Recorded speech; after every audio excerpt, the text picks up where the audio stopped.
If you want to change icon size on Redmi Note 15 Pro or 15 Pro Plus, you have to open settings on your phone. Next, we're gonna scroll down a little bit and you should be able to find personalization. Now in here, look for icons, we wanna select it. And then in here we have the icon size, and of course we can move left and right in order to adjust the size of icons, as you can see on the preview. Besides that, you can also use home screen settings in here, where we can find the home screen layout.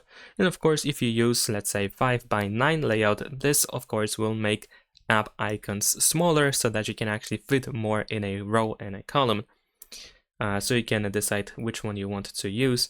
And also, if we go to additional settings and over here, open accessibility, and then we're gonna go to vision, then in here we have the display size, which of course changes the size of everything, not only app icons as you can see in here, but also the text and elements of the UI and so on and so forth.